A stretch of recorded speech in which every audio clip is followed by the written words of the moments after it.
You are listening to The Deal with D and J. I'm your co-host, Jacob Pearl. Actually, just your main host today. We got it all.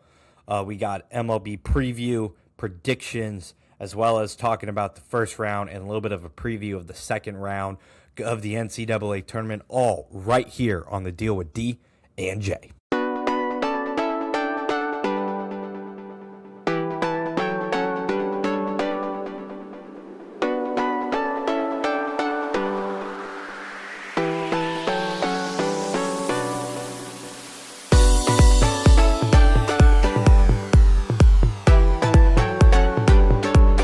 Like I said, it's just me tonight.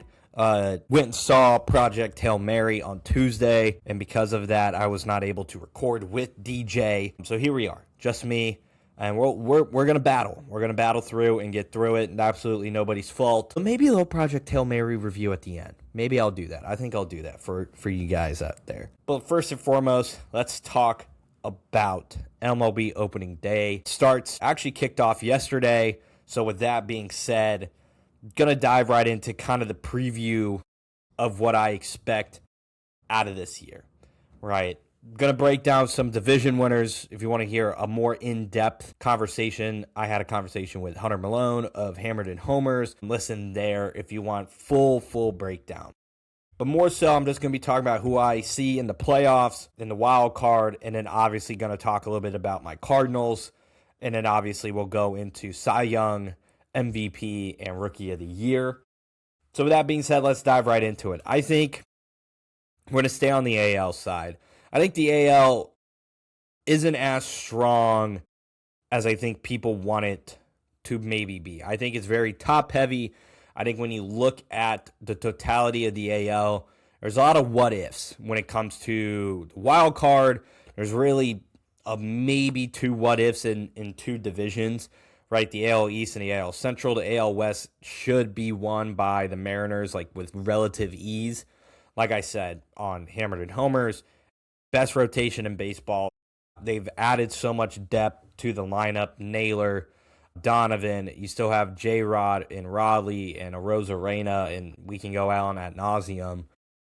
But when you look at it from the totality of the AL East is going to be very tough. Right, Baltimore made great strides in the offseason to try and get better where they're wanting to be, right? They brought up Basallo. They have Rushman still, so you got a DH and a catcher splitting time there. Gunnar, Westberg, right? You made the big splash for Pete Alonso, and now you're expecting this pitching staff to take kind of this massive step up and something that I don't know that they're ready for, right? You're expecting Kyle Bradish to be a lot better than he's been in historically. You're asking Trevor Rogers to kind of replicate the last, second half of the year that he had on top of what they've already kept with like Kramer and so on. I just don't know if Baltimore's ready to get up that high. I think Alonso's a big plus.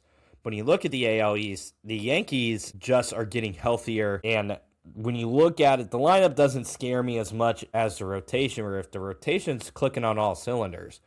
Cole, Fried, Rodon, Gill there. And then you're looking at Schittler and Will Warren. And, you got all those guys in the pipeline, plus Ryan Weathers, who's supposed to take this, massive step forward. And I think when you look at it from that standpoint of the Yankees, this is really now the time. You've had Aaron Judge playing at MVP caliber level right now. The pitching staff has been better than before. You were able to re-sign Bellinger, right? You have Ben Rice, Cabrera, Jazz Chisholm can take some pressure off. You still have Goldschmidt in the mix, kind of. McMahon, Trent Grisham. And so when you look at it for the Yankees, now's the time. Especially when you look at the likes of Boston and Toronto, where Toronto last year came out of nowhere and won the AL East, nearly topped 100 games. And then Boston, right there, honestly, as well, where in the wild card, they just met Cam Schittler. And yeah, they got shoved, and that it just happened. But Boston is primed in a unique spot because they called up all the young guys. you're hoping you get a full season of Roman Anthony. Roman Anthony was amazing to WBC. He, when you look at it in that sense of Roman Anthony, he's a dark horse MVP candidate if he hits his ceiling, right? So with Boston, it's, Anthony, Meyer, Jaren Duran is still really consistent for you. You obviously traded away Devers last season. You have Durbin now. You let Bregman walk. And you look at the rotation, and it was heavily carried by Crochet. Now you supplemented it with a guy who I think will be the number 2 in Ranger Suarez. You have Sonny Gray, who's going to give you a consistent, 3.5 ERA. He's in a new ballpark, whether that's to his benefit or to his detriment. Time will tell. But you look at it from Boston, and now's the time. And if you're Toronto, you were literally like Isaiah Kiner-Falefa learning how to base run away from winning the World Series and knocking off the Dodgers.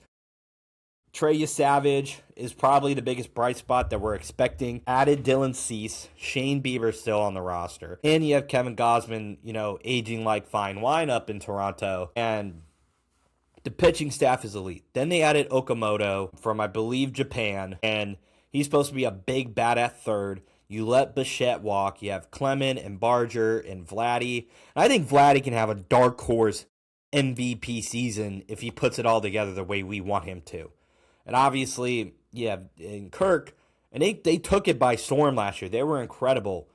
And I think when you look at the AL East, it's so compact with 3 guaranteed playoff teams. And who that 3 is, I don't know. The bad news for the rest of the AL is that if that division's going to be that good, there's only one wild card spot to contend for because you're looking at the Yankees, Red Sox, and Blue Jays making it in that sense.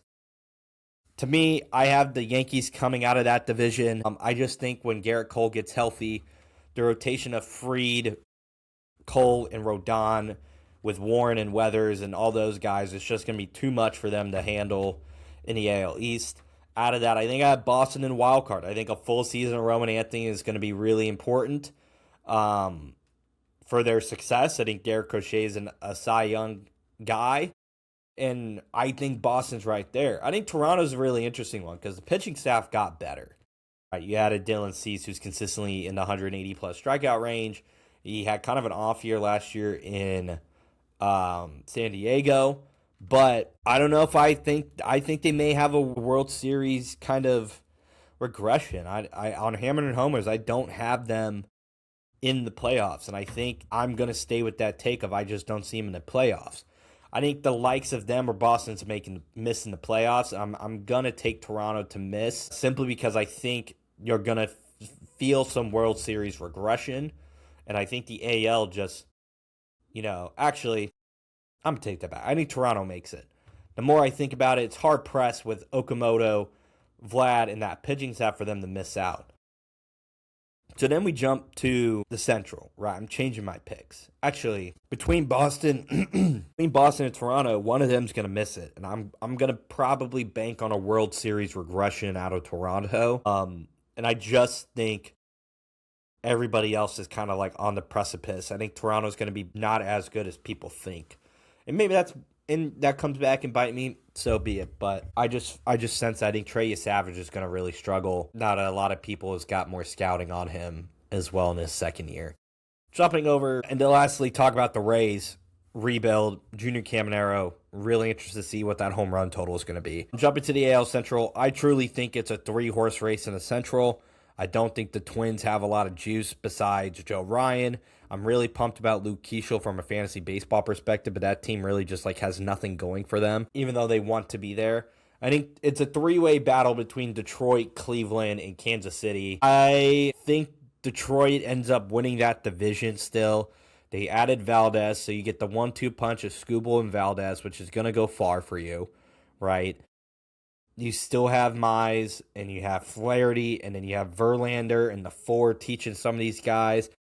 Plus, I think the bats will do enough, especially if you're in the AL Central playing those guys, most of your season. You're going to take advantage of the White Sox and the Twins. You have a pitcher-friendly ballpark for Skubal and company, so the runs are going to stay low, so they're not going to have to try and outscore a ton of teams. So I like Detroit there. I actually have Kansas City coming out as the wild card team. I think Bobby Witt's going to have an MVP season. Right, on Hammer and Homers, I chose not to go that route because Hunter took that, but on Deal with D&J, it's Bobby Witt. I love Bobby Witt. I think he's going to win MVP. I think they brought the walls in Kansas City, so the home run total is going to go up. Right, the steals are still going to be there, and he's elite defensively. I just think the pop is going to be there for him and everything like that. I think Kansas City's pitching is going to be good. Right, they struggled with Reagans and Bubbitt getting hurt last season. And especially, I think it was towards the second half of the year. So as long as those guys are healthy with Waka and who they have and Noah Cameron, they're going to be good. Especially Reagans, as long as he's healthy. I like Vinny. I like Caglione to have a major breakout season. Right. India's consistent.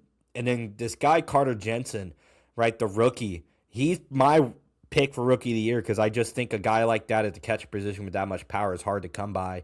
And I think he has a chance to do something special splitting time with, Vlad Guerrero.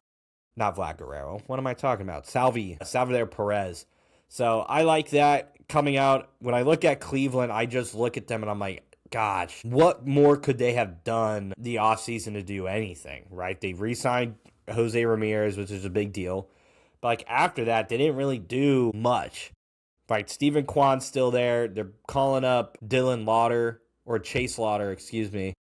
And I just wonder, is this team going to do enough? Are they trying to moneyball us? Are they trying to get like Canelo and Tanner Beebe? I don't know if the pitching staff's there for them. So I have Cleveland on the out. And obviously the Chicago White Sox exist. But they have Murakami. So he's going to be an interesting watch just to see what he does that rookie year.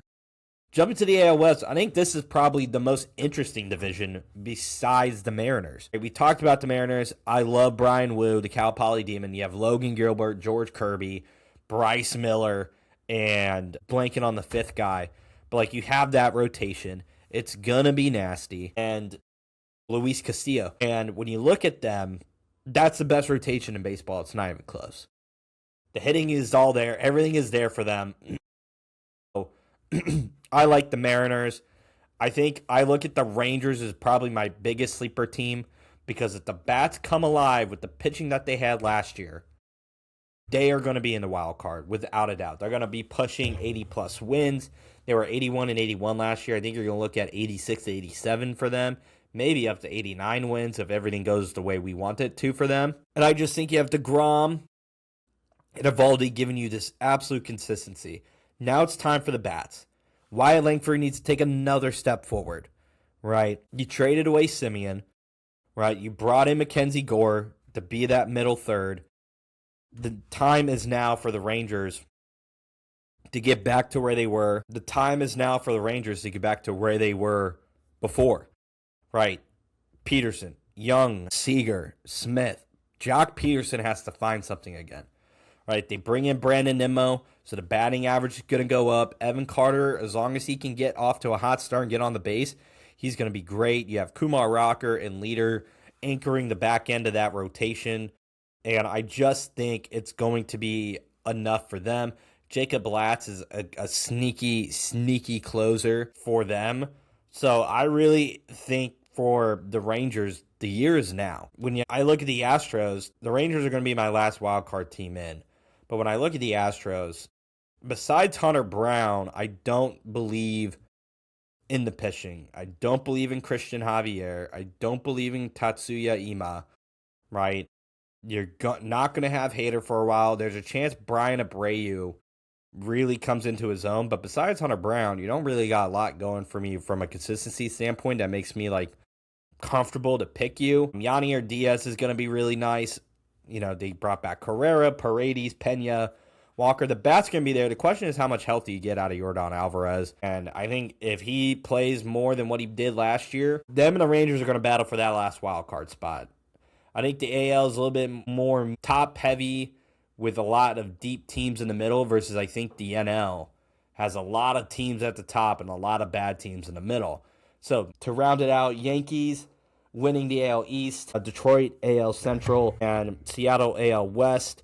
And then I have Boston Kansas City and Texas as my wild card teams, and I do have the Mariners coming out of the AL to go compete in the World Series for the first time in franchise history. Talking about the NL, you look at the NL, and it's a fascinating aspect of the NL with there's so many teams at the top, and there's a lot of teams at the bottom, right? Teams at the top, Dodgers, Phillies, Mets, Cubs, Brewers, right? And then you have a lot, and then like the Giants are in the middle, and the less teams in the middle than like in the AL versus the NL, right? Colorado's really bad. St. Louis is going to be bad. Pittsburgh has a chance to be really surprising, I think. Obviously, there's the excitement of Connor Griffin, but I think the pitching staff is going to be underrated. I think the bats for them are going to be super underrated, right?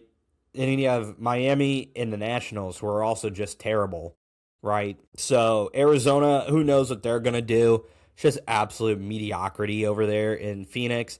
Half the pitching staff is already hurt. And you brought back Gallen and Kelly after you traded them. I just don't know how much faith I truly have in Arizona to do anything. So starting in the AL West, I mean, it's going to be the Dodgers to come out of that division, and the Padres are going to be right there with them. I don't have a lot of faith in the Giants. They just every year they try to make a big splash. They don't make it.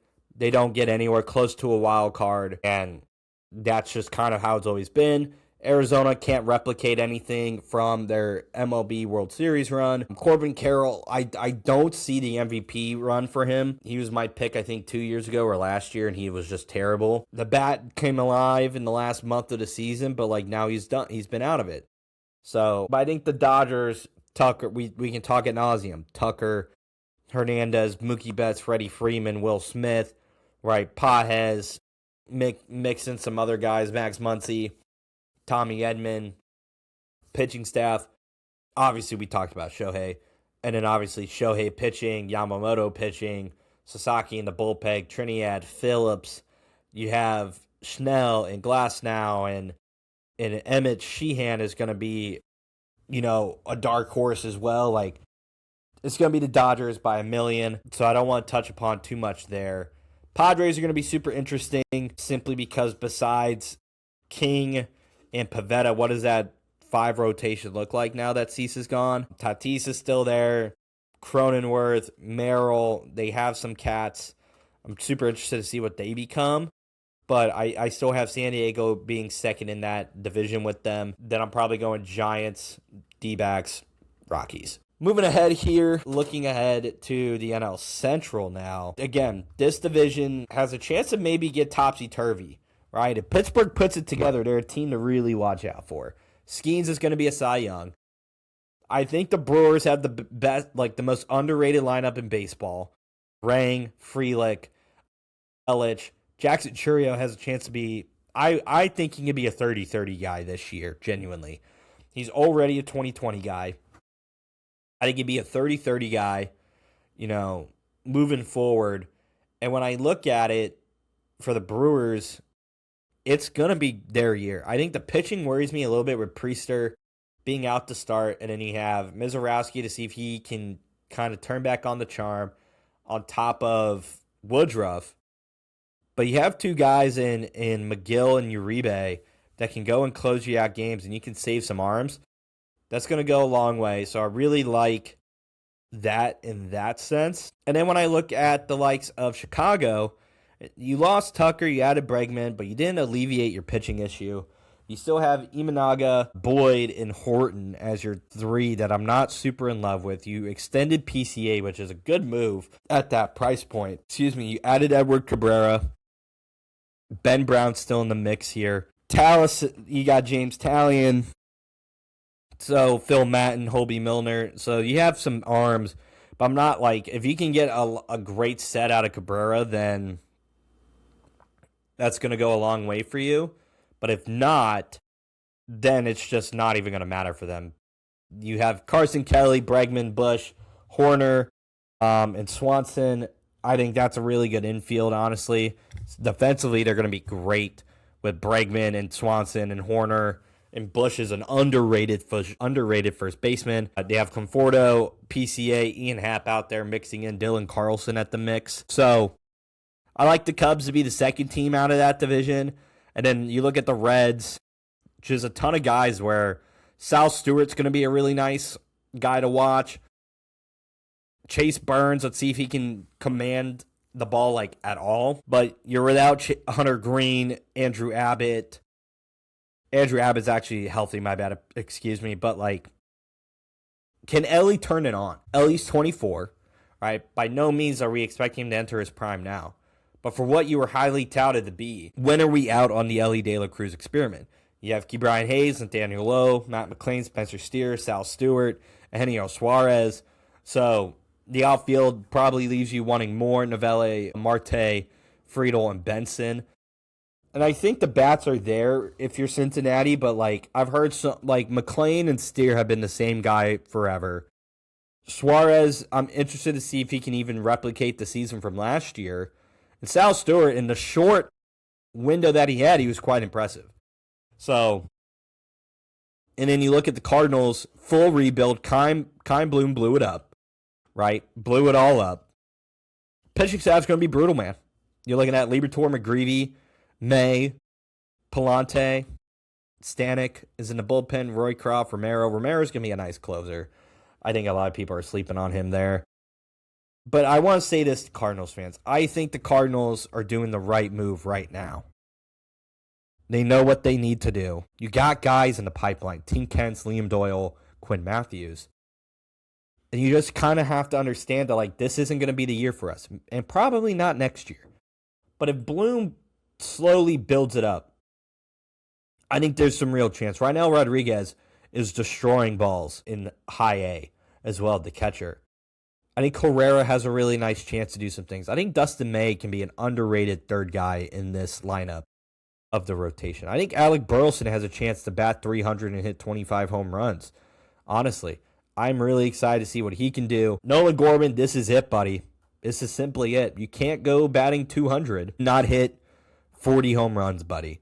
You hit less than 20, you're gone. Thomas Agassi, he's just a utility guy. J.J. Weatherhill and Mason Wynn are going to make guys mad in the middle infield. These guys are going to be really good defensively. I think that's probably the Cardinals' greatest strength is the middle infield.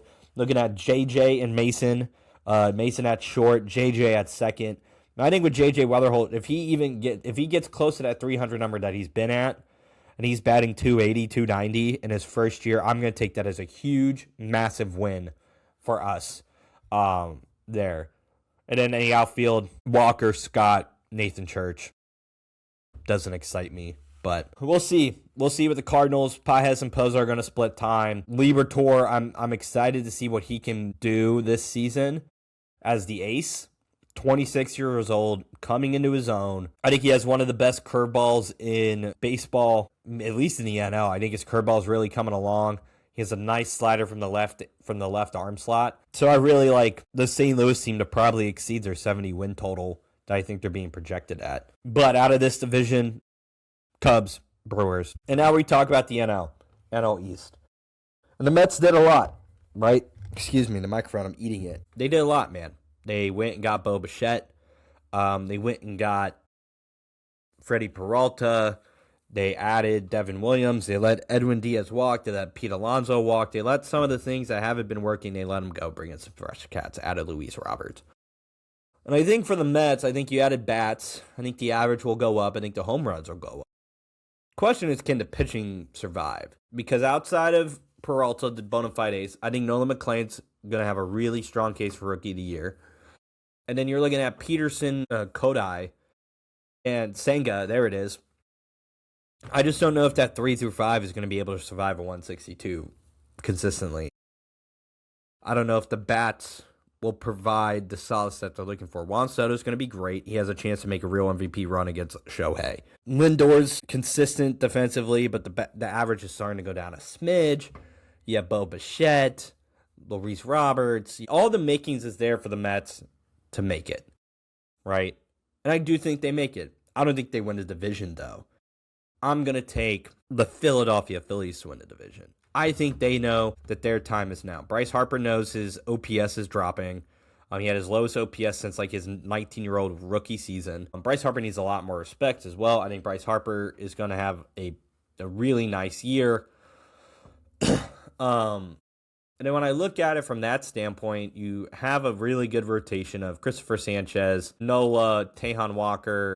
Painter finally gets called up. You're going to get Zach Wheeler back at some point, right? And then when I'm looking at it, that's what I look for. And then Realmuto, Schwarber, all no time's ticking. Bohm is a big question mark because if Bohm can put it together, then that's the world's kind of their oyster. He's really struggled in Philly, but if he can get maybe 5 ticks above what his typical average is, hits a little bit more balls, puts more balls in play, I think that goes a long way for Philly. I mean, you have Trey Turner. I'm a little worried about the outfield of Brandon Marsh and some of the other guys out there, but you get a full season of Duran, Alvarado, and Brad Keller.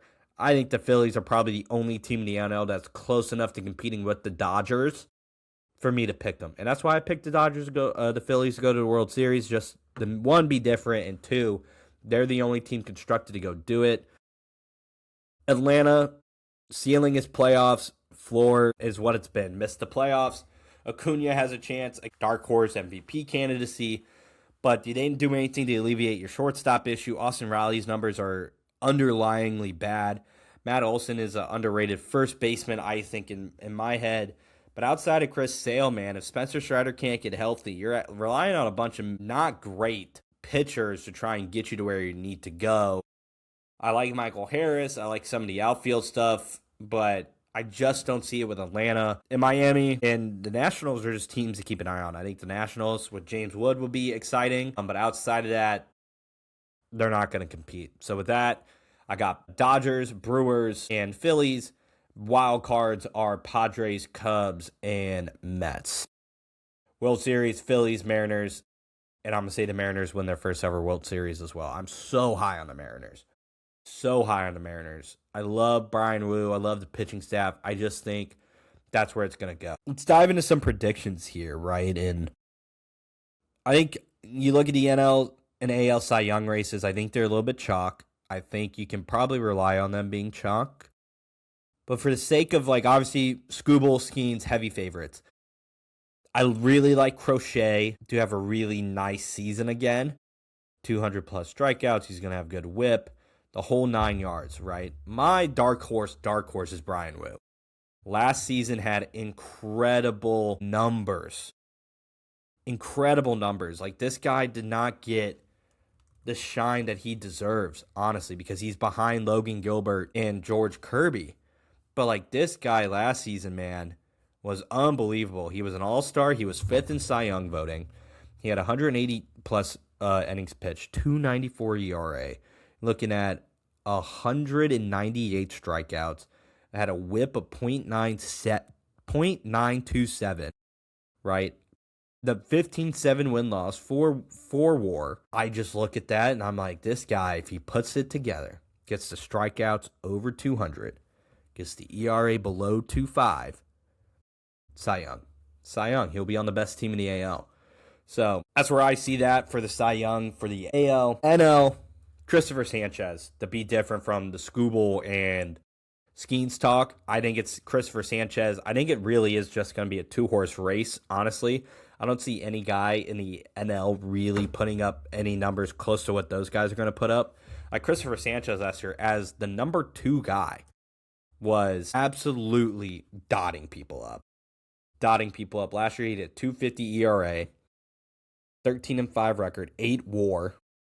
200 innings pitched, 212 strikeouts, 1.64 whip, and he was 2nd in Cy Young voting last year. I think he puts it all together. I think he wins the Cy Young this year. MVP, you look at the AL, I said Bobby Witt. I think Bobby Witt's going to put it together. But Jacob, what about Cal Raleigh and what about Aaron Judge? I'm kind of over the Aaron Judge stuff. I think what Aaron Judge does do is historic. Batting .300 and hitting 50 home runs is 50-plus home runs is really impressive. I'm not going to deny you that, right? I just simply can't. The numbers tell me not to deny it.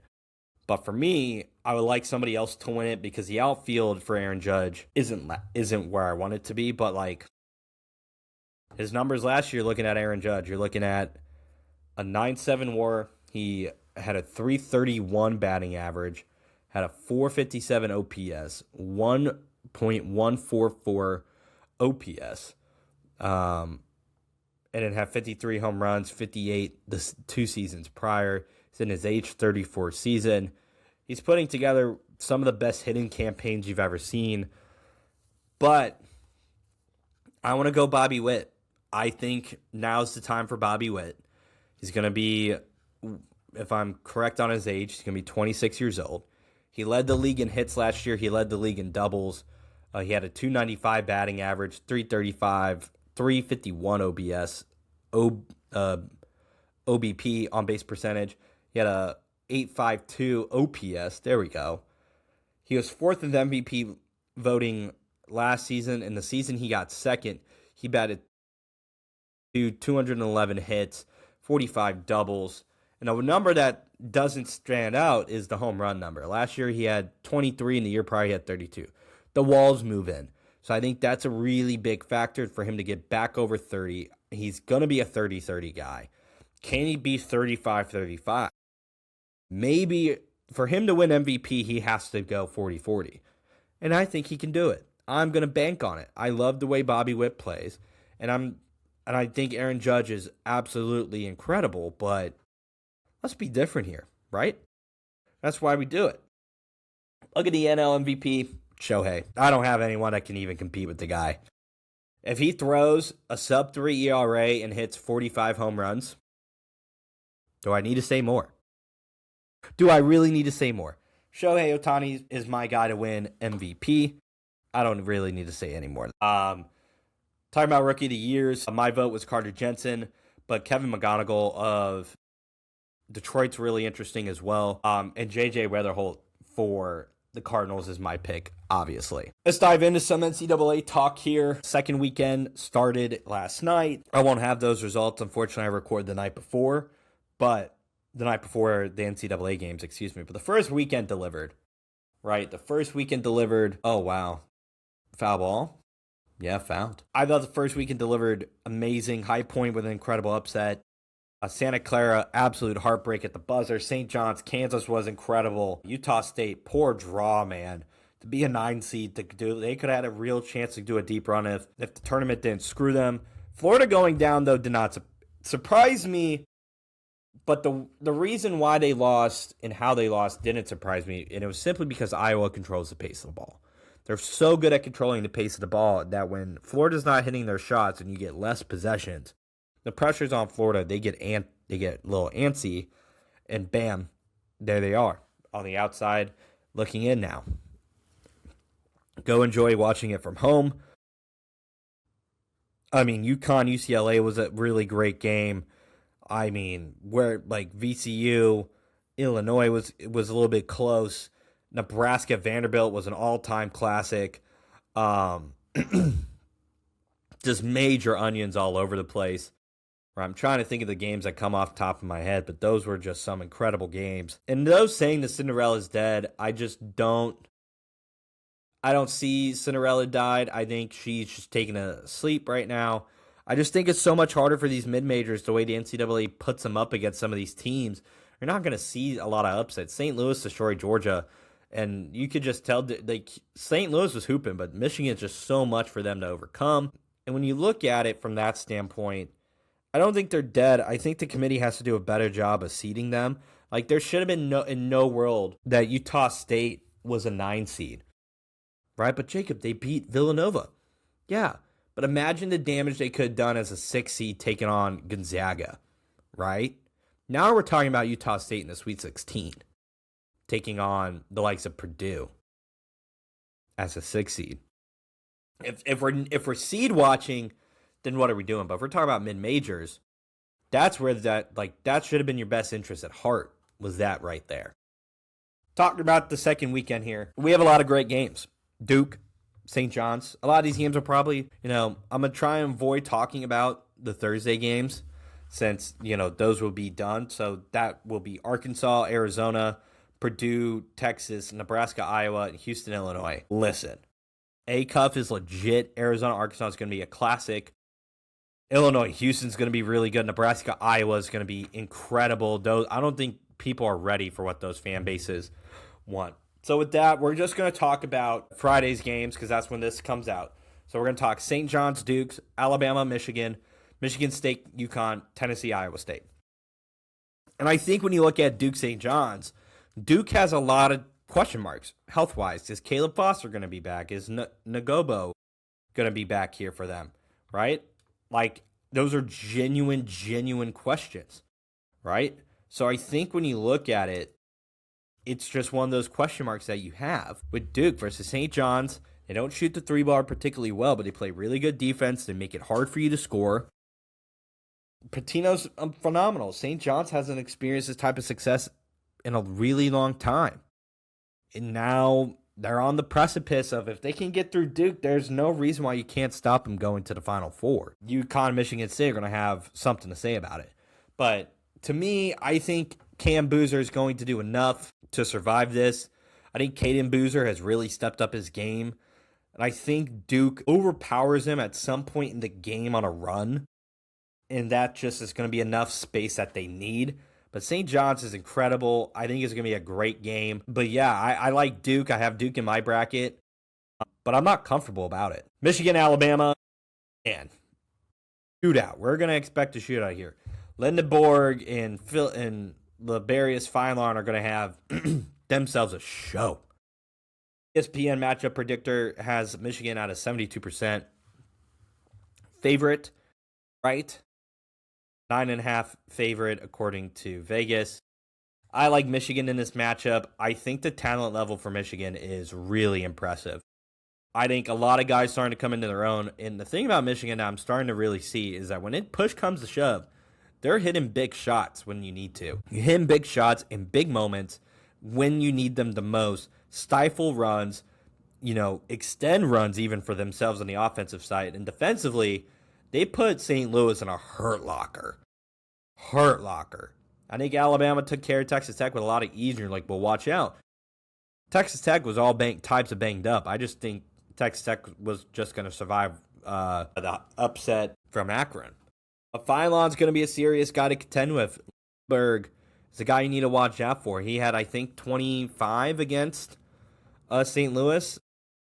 Yeah, he had 25 points, shot 60% from three. Right? You don't want to lose him either, though. Right? Like in the game against Wisconsin, he only had 12 points, but he hit the biggest shot of the game, which is all that matters. So when you look at it, I think defensively they're just going to put Alabama in a lot of trouble. But the thing is, if Michigan's not hitting their shots and Alabama did what they did to Texas Tech, good Lord, this game's not going to be close. But I take Michigan in this matchup. Michigan State, UConn.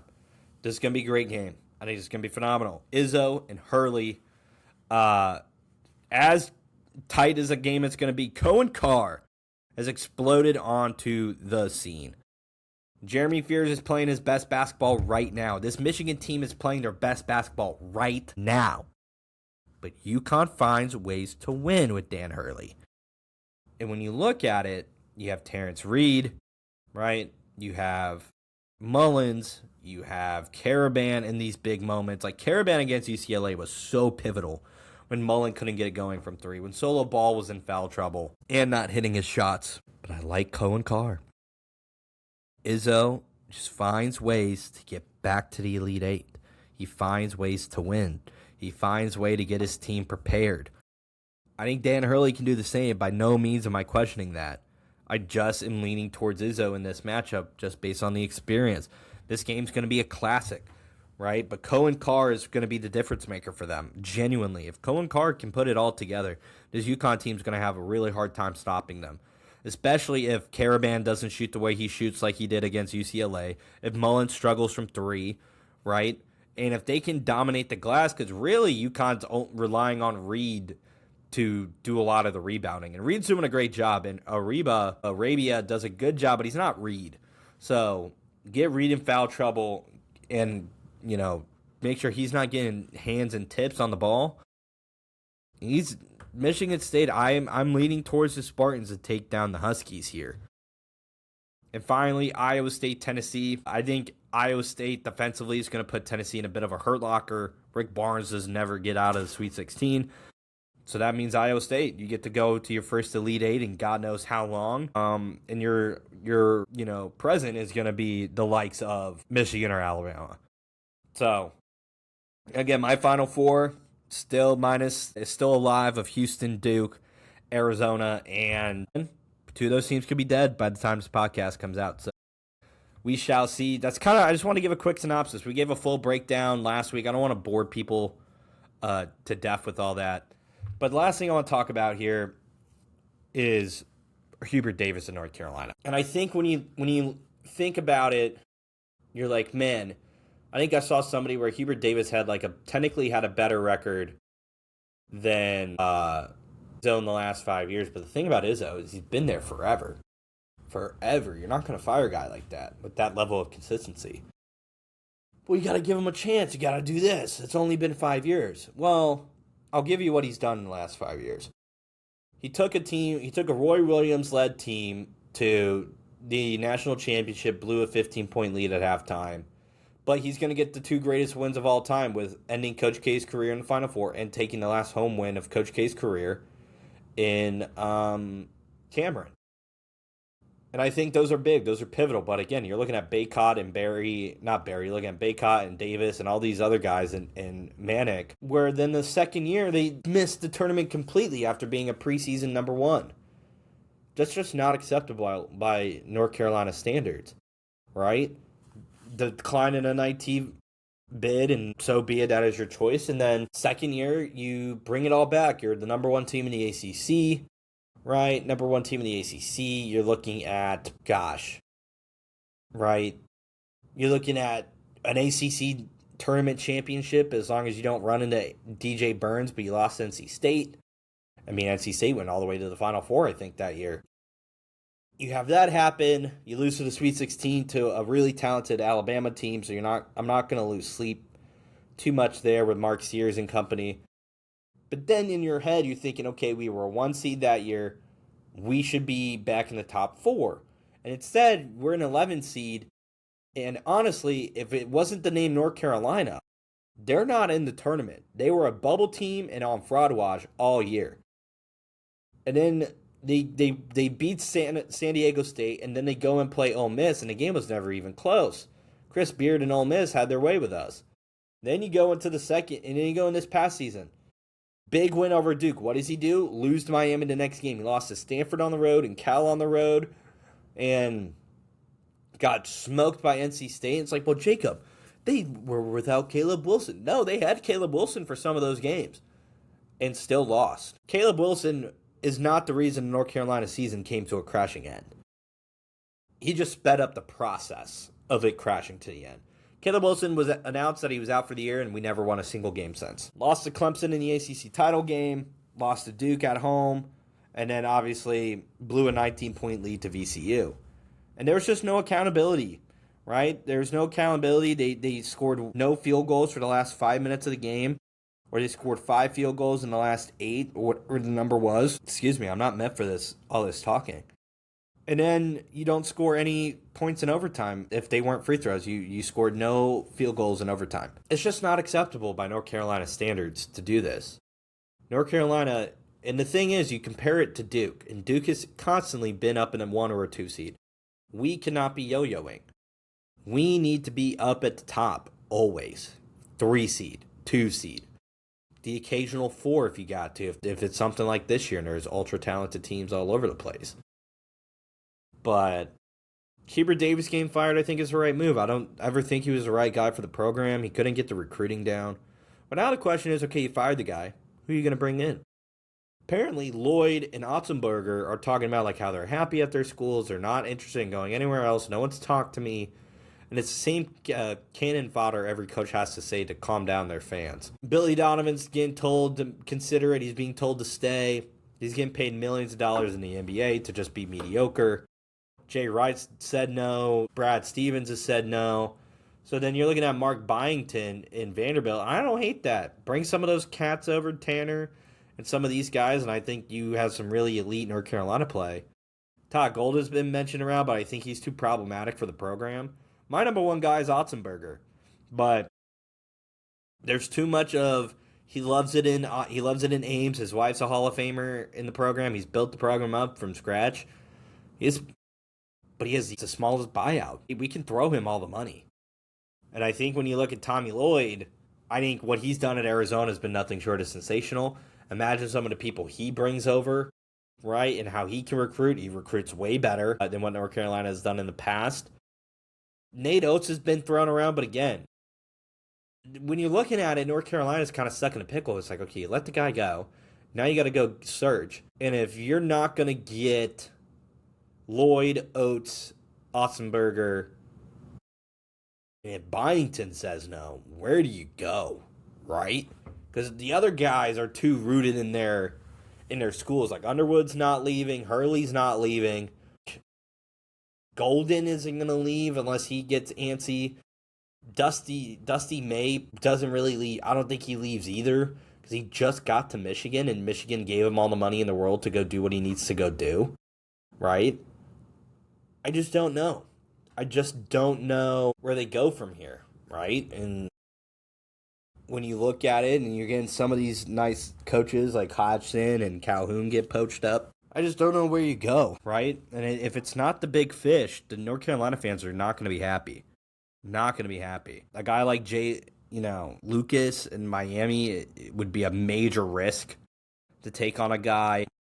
Do you grab somebody from an assistant coach? Does that satisfy the hunger if they come off of a Hurley staff or an Otzenberger staff? I don't know. Do you get a guy like Scott Drew or some of these, big names in the lower ranks of college basketball right now, which is a tough thing to say for a Baylor squad that has historically been nothing short of phenomenal, right? They just had an off year. I just don't know where North Carolina goes. You go after a guy like Pat Kelsey as well. North Carolina has a lot of questions to answer about basketball. I think they've been dancing around football too much. I think Bubba Cunningham has missed the plot of what North Carolina athletics is, which is to compete at a high level across the board without an absolute doubt. That is the expectation. But basketball is the main moneymaker, is the main reason why people know about the brand.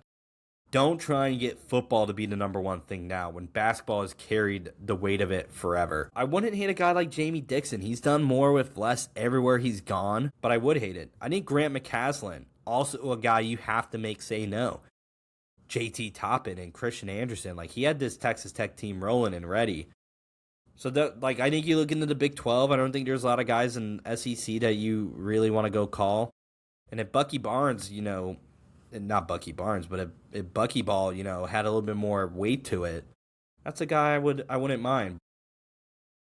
To end it here shortly, it's Otzenberger or bust for me. And we'll see what happens with the North Carolina hiring search. Hopefully it happens in the next week. And yeah.